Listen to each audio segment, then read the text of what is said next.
Selamat siang Bu Kle dan teman-teman.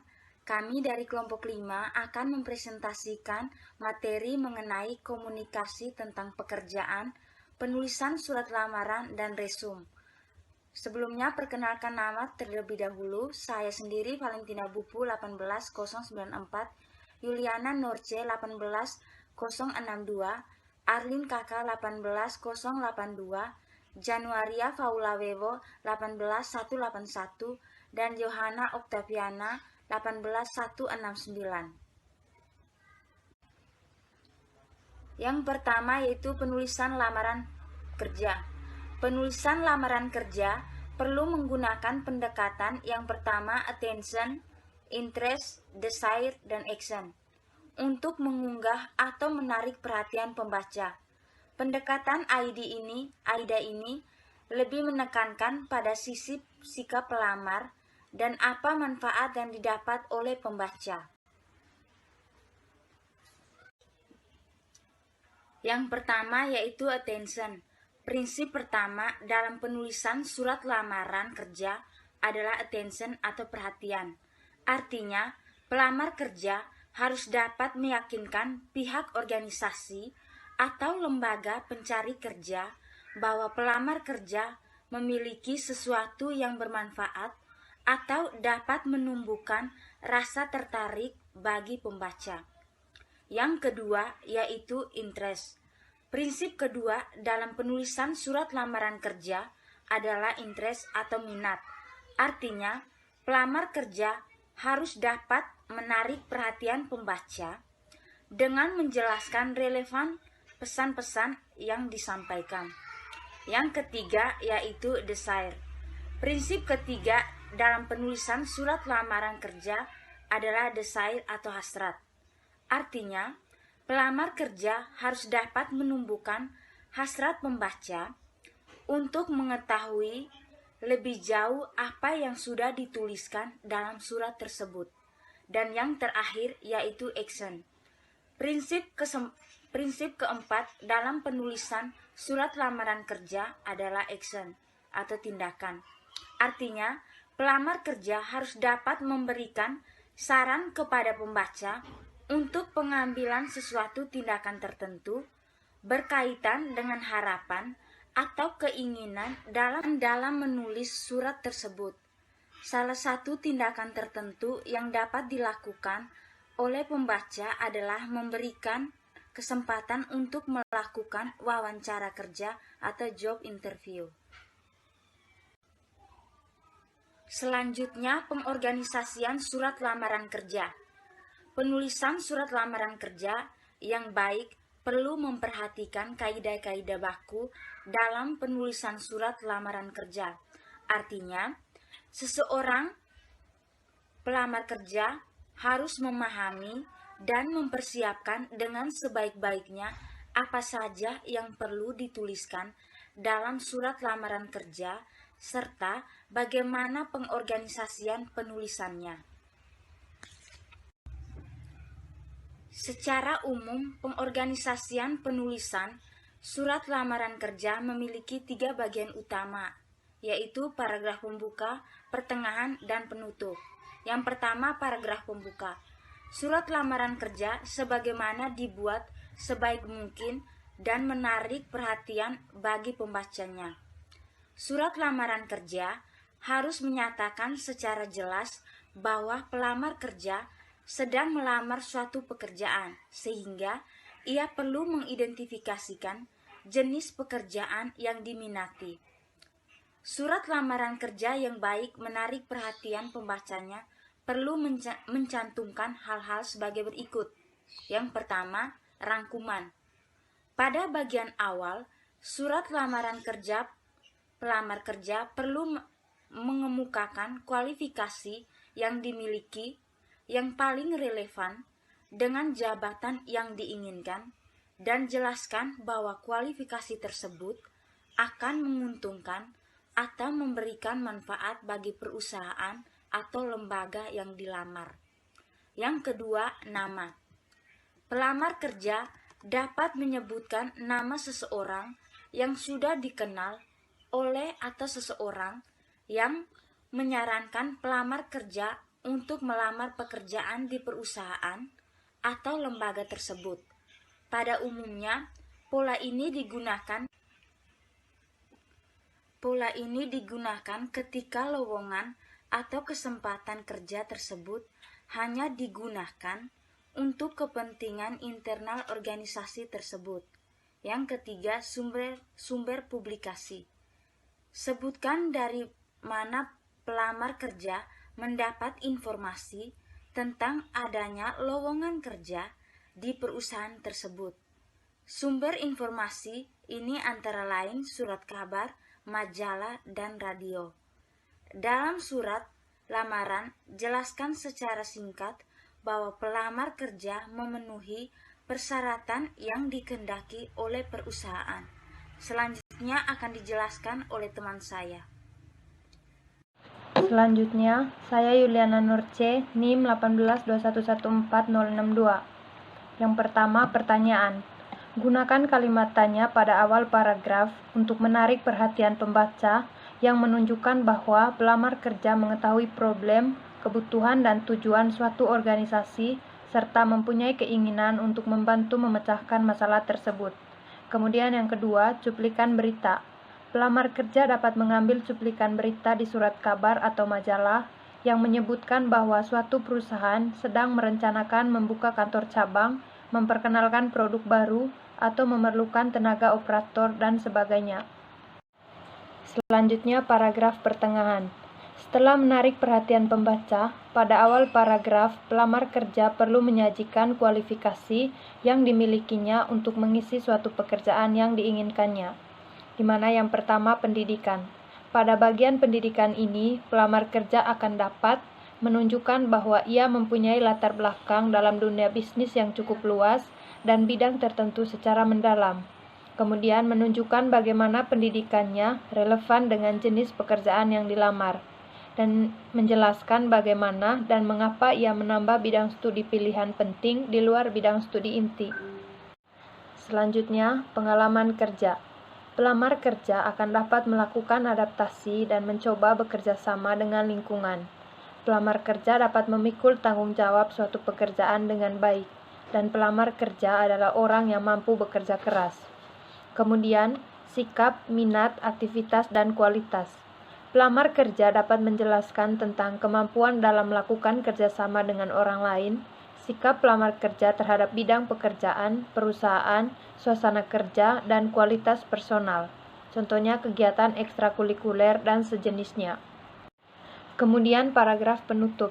Paragraf terakhir dari surat lamaran kerja pada umumnya berisi suatu harapan, tindakan atau action, sebagaimana yang terdapat pada surat-surat penjualan. Pelamar kerja dengan jelas menyatakan keinginan untuk melakukan wawancara sesuai dengan waktu yang telah disediakan oleh organisasi perusahaan atau lembaga yang dilamar.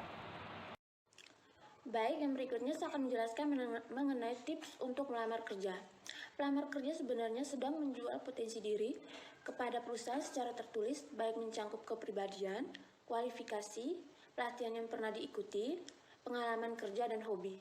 Surat lamaran kerja dapat juga dikatakan sebagai surat penjualan diri. Paling tidak, surat tersebut harus mudah dipahami, jelas, singkat, tepat atau sesuai dengan pekerjaan, dan rapi dalam penampilan. Dalam tips untuk melamar kerja, yang perlu kita perhatikan, yang pertama ada yang perlu Anda perhatikan. Itu diantaranya ada, pelamar kerja harus mempunyai kualifikasi atau pengalaman kerja untuk posisi pekerjaan yang dikehendaki. Yang kedua, bangkitkan minat terhadap kualifikasi yang dimiliki. Yang ketiga, tunjukkan hal-hal yang positif. Yang keempat, usahakan surat lamaran kerja rapi, bersih, dan menarik. Yang kelima, tulislah surat dari sudut pandang pembaca, bukan dari sudut pandang penulis. Dan yang terakhir ada, tekankan hal-hal yang membedakan dengan pelamar lainnya. Yang berikutnya ada yang harus Anda hindari dalam melamar pekerjaan. Yang pertama, jangan melamar pekerjaan di luar kemampuan Anda. Yang kedua, jangan mengirimkan surat lamaran kerja hasil fotokopi. Yang ketiga, jangan mengatakan bahwa Anda menerima jenis pekerjaan apa saja. Yang keempat, hindari kata-kata yang berlebihan.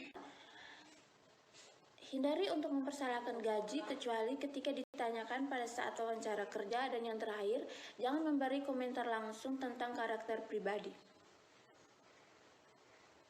Yang selanjutnya saya akan menjelaskan mengenai penulisan resume. Dalam penulisan resume, yang pertama ada persiapan penulisan resume. Resume merupakan salah satu persyarat yang paling penting pada saat memasuki dunia kerja. Dalam dunia bisnis, istilah resume sering disebut dengan CV atau curriculum vitae atau daftar riwayat hidup. Secara umum, resume adalah suatu daftar dokumen yang berisi kualifikasi dan jalur karir Anda yang disusun secara teratur, rapi dan menarik perhatian pembaca. Dalam mempersiapkan resume, ada 3 hal yang perlu dilakukan, yaitu yang pertama, mencari informasi penting, yang kedua, merencanakan resume, dan yang ketiga, membuat resume. Saya akan menjelaskan mengenai mencari informasi penting. Yang pertama ada analisis diri. Analisis diri ini akan dapat membantu Anda dalam mengenal diri Anda secara lebih mendalam, termasuk semua kelebihan dan kekurangannya. Dan yang kedua ada analisis karir. Analisis karir sebagaimana dalam melakukan analisis diri, Anda perlu juga membuat dan menjawab segala macam pertanyaan yang berkaitan dengan karir Anda di masa depan. Dan yang terakhir, analisis pekerjaan. Secara umum, lulusan atau perguruan tinggi sedikit atau belum memiliki pengalaman kerja, pada tahap memasuki kerja, perusahaan telah menyediakan suatu program orientasi atau pelatihan kepada mereka yang baru diterima sebagai karyawan suatu perusahaan. Oleh karena itu, sebelum menyusun suatu resume, Anda perlu menjawab pertanyaan-pertanyaan yang diberikan. Seperti, apa tugas dan tanggung jawab pekerjaan Anda? Apakah karakteristik pribadi saya sesuai untuk tugas dan tanggung jawab pekerjaan, dan beberapa pertanyaan yang lain. Perkenalkan, nama saya Rinca Kakak, NIM 182111482. Di sini saya akan melanjutkan presentasi dari teman saya, yaitu perencanaan resume. Jadi, untuk membuat resume itu perlu melakukan suatu perencanaan. Agar pembuatan resume dapat dilakukan secara efektif, perlu dilakukan perencanaan yang baik sehingga dapat dengan mudah dipahami oleh orang lain. Salah satu tujuan pembuatan resume adalah agar pelamar kerja dapat mengikuti suatu proses atau tahapan rekrutmen berikutnya. Misalnya, mengikuti wawancara kerja dengan tim dari suatu organisasi perusahaan yang dilamar. Sedangkan pengertian pembuatan pada resume sendiri itu merupakan rincian atau pelengkap terhadap surat lamaran kerja yang telah dibuat. Melalui resume dapat diketahui secara jelas segala potensi yang kita miliki baik yang berkaitan dengan identitas pribadi, latar belakang pendidikan, pengalaman kerja maupun keterampilan yang dimiliki. Jadi, dalam merencanakan resume ada 3 hal yang perlu kita perhatikan, yaitu apa sih tujuan karir, yang kedua informasi pribadi, dan yang ketiga referensi. Yang pertama saya akan menjelaskan mengenai tujuan karir. Jadi tujuan karir merupakan rencana matang bagaimana kita akan melangkah. Dengan perencanaan yang jelas merupakan sebuah bekal bahwa kita sudah siap memasuki dunia pekerjaan. Teman-teman bisa perhatikan di iklan lowongan kerja di surat kabar maupun di majalah. Di situ kita dapat melihat bahwa akan nampak secara jelas atau akan terlihat secara jelas beberapa posisi pekerjaan yang dibutuhkan oleh para pencari pekerja. Misalnya dalam judul iklan lowongan kerja itu sangat bervariasi, seperti lowongan kerja, peluang kerja, peluang karir, dibutuhkan segera, dibutuhkan, dicari, lowongan, dan lain-lain. Yang kedua ada informasi pribadi. Informasi pribadi di sini yang dimaksud adalah data pribadi yang kita harus cantumkan dalam resume. Data pribadi tersebut merupakan nama, tempat dan tanggal lahir kita, alamat rumah, serta jenis kelamin. Dan kita juga bisa menambahkan data lain yang berkaitan dengan jenis pekerjaan yang akan kita pilih. Yang ketiga ada referensi. Referensi itu apa sih? Referensi merupakan suatu pernyataan pribadi yang dilakukan oleh seseorang karena permintaan untuk memberikan penilaian seberapa dekat pengenalan seseorang dengan orang lain yang meminta referensi tersebut. Jadi, beberapa referensi mungkin perlu dilampirkan dalam resume agar lebih meyakinkan perusahaan untuk mengenal kita secara lebih objektif. Jadi, pada umumnya, seseorang yang mempunyai hubungan keluarga dengan orang yang meminta referensi seperti orang tua, kakak, adik, paman, dan sebagainya tidak diperkenankan memberikan referensi demi menjaga objektivitas penilaian terhadap seseorang yang meminta referensi. Berikutnya adalah pembuatan resume. Jadi dalam pembuatan resume, 3 hal yang perlu kita perhatikan. Yang pertama, ada tujuan kerja. Kedua, data pribadi atau personal. Dan yang ketiga, referensi. Saya akan menjelaskan terlebih dahulu pada tujuan kerja. Jadi di bagian tujuan kerja ini, kita harus menyatakan secara jelas apa tujuan kita membuat resume tersebut.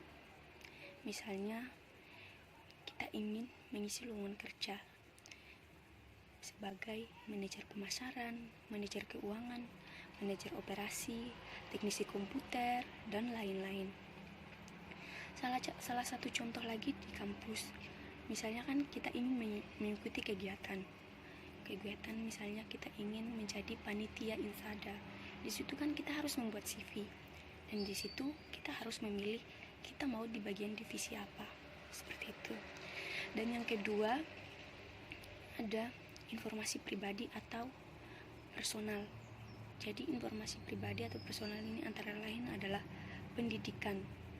Jadi pendidikan yang kita harus menyatakan mulai dari pendidikan tertinggi, kemudian yang lebih rendah, dan serta tahun kita mulai pendidikan tersebut dan lulusnya kita dari pendidikan tersebut. Misalnya sekarang kita sudah duduk di bangku kuliah, berarti pendidikan tertinggi kita adalah SMA. Habis itu kita tanggal mulai SMA-nya kapan dan tahun lulus SMA-nya kita kapan. Dari SMA ke SMP, dan dari SMP ke SD, dan dari SD ke TK. Kecuali kita sudah lulus baru kita mulai dari kuliah, bangku kuliah kita, habis itu baru ke SMA. Seperti itu. Kita juga sering lihat di bagian CV di saat kita melamar, di saat kita mau mengikuti kegiatan, yaitu ingin menjadi panitia ataupun dan lain sebagainya. Terus referensi. Jadi di bagian referensi ini, orang-orang yang mengetahui dengan baik mengenai kemampuan atau prestasi yang pernah diraih baik selama kuliah maupun semasa kerja. Jadi perlu diketahui tidak semua perusahaan mengharuskan adanya referensi. Referensi juga disiapkan oleh pelamar kerja jika dari perusahaan meminta atau menawarkan kesempatan kerja. Yang berikutnya adalah pengorganisasian resume. Berdasarkan pengorganisasiannya, resume dibagi menjadi 3 bagian, yaitu resume kronologis, resume fungsional, dan resume kombinasi. Resume kronologis adalah cara pengorganisian resume yang didasarkan pada kronologisnya. Misalnya pendidikan dan pengalaman sebagai judul isinya. Untuk contohnya, teman-teman bisa melihat di halaman 259, yaitu Peraga 14.1. Resume kronologis dengan judul di tengah, subjudul di tengah, dan subjudul di kiri. Yang kedua adalah resume fungsional. Resume fungsional adalah resume yang disusun atas dasar fungsi-fungsi dalam perusahaan yang dapat dilakukan dengan baik. Dan resume fungsional juga memerlukan suatu analisis diri, karir, dan pekerjaan secara lengkap. Beberapa fungsi penting dalam suatu organisasi seperti fungsi pemasaran, fungsi keuangan, akuntansi, produk, dan lain-lain. Yang berikutnya adalah resume kombinasi. Nah, resume kombinasi ini merupakan kombinasi antara resume, kronologis, dan fungsional. Bentuk resume kombinasi ini memberikan suatu keyakinan bahwa persyaratan pendidikan dan pengalaman terpenuhi yang dibutuhkan. Untuk pembuatan resume yang baik, kita harus memperhatikan 4 hal, yaitu kerapian. Jadi dalam membuat resume, kita harus menulisnya dengan rapi. Yang kedua, sederhana. Mengapa sederhana? Agar pembaca lebih mudah memahami resume tersebut. Gitu ya, akurat. Resume yang kita buat harus akurat.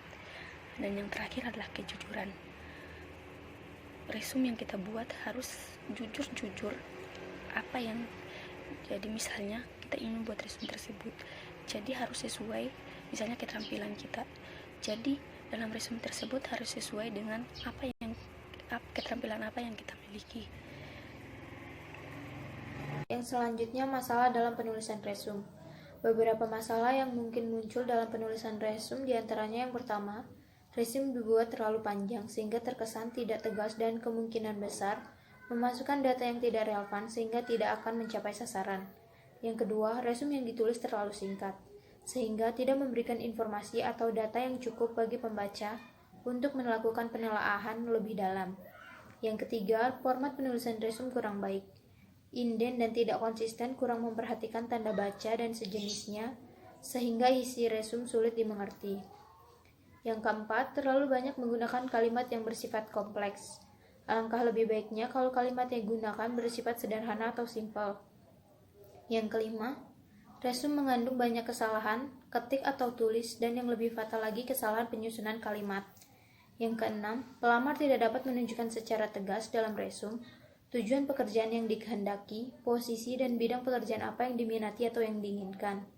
Yang ketujuh, pelamar menunjukkan keyakinan yang berlebihan atau overconfidence, sehingga mungkin pembaca akan ragu-ragu terhadap resume yang dibuat. Apakah data resume memang realistis atau tidak? Dan yang terakhir, ada pelamar yang tidak jujur saat mencantumkan data dalam resume. Sebagai contoh, ia menyatakan mampu mengaplikasikan berbagai program komputer, tetapi setelah diuji ternyata hasilnya sangat mengecewakan.